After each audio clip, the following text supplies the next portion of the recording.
It's currently near the end of September, with just over a month until Halloween, so that means it's time for haunted attractions, haunted houses, haunted hayrides, haunted trails, everything like that. Of course, this year is a bit different with COVID, and that's kind of limiting a lot of these places. I'm still trying to go to a decent amount of them this year. It's going to be a bit different than what I would usually do. Of course, there are some places that are just completely closed for this year. These are mainly places that are more intense or are more focused on being hands-on, such as places like Halls of Horror, which is a place near me that is considered to be a very intense haunted attraction. Another place is Land of Fear, another place close to me, which is very hands-on as well. There are also some that are open, but I've decided not to go to them this year. Those are places that they are open, but they do not have every attraction they normally would have open. A good example of this is Kim's Crypt. This is a place pretty close to me that I've not been to before. They normally have 6 attractions. This year, they only have 3 of them open. Or Penhurst Asylum, which I was there before. I got to all the attractions, and they have all of them open this year, but they're not doing the Extreme Night, which is what I actually wanted to try and do this year. So I'm waiting till next year with that. Another place I'd like to address is Legends of the Fog. This is a place in northern Maryland. They normally have a hayride and a couple of haunted houses, but for this year, they are doing actually a drive-through. So if I can get there, I might, but currently I'm just going to wait until next year to possibly do that place. So with that out of the way, let's get into the places I know with pretty good certainty I'm getting to this year. Obviously, almost none of these are set in stone, so let's get started. The first of the season is going to be on September 25th, and this is going to be Hackney Haunts. This is a very new haunted attraction in northern Maryland. It looks like it's going to be fun, so might as well check it out. A week after that, I will be going to Hotel of Horror. This is up in central Pennsylvania, and if the weather cooperates that night, I'd be going to Waldorf Estate of Fear. That is one that they do have all the attractions open, but it's modified.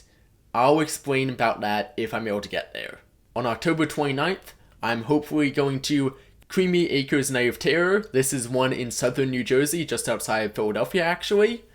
That is apparently pretty good. I've somehow not heard of it until now, but they have all 4 of their attractions open. Although, if that does not work out on the 29th, on October 30th, I'm going to a very anticipated haunted attraction in northern Maryland called 301 Devil's Playground. I've only seen incredible reviews for it, and I'm looking to check it out if I can this year. Besides that, there are actually a few potential attractions I might be able to get to this year. Pretty much if one of the dates that I was planning to do something else gets rained out, but one of these places it's possible for me to go to, I'll go there instead. The first of these is one I've been trying to get to for the last few years actually, which is Shocktoberfest. This is outside of Reading, Pennsylvania. It seems like a pretty good sized place. They're pretty much mostly well known for having one of the largest walk-through haunted attractions on the East Coast, with their Prison of the Dead haunted attraction, so I might as well check them out if I can. And the other one that's probably more likely I'll get to, but it's definitely not an absolute certainty, is Bates Motel. This is a very critically acclaimed haunted attraction outside of Philadelphia. They have apparently one of the best hayrides on the planet. Unfortunately, their hayride is actually turned into a walking trail this year, so if I can, I'll get there. The only reason this place is probably more likely is because they actually are open on weekdays. Pretty much everywhere else is only open on weekends.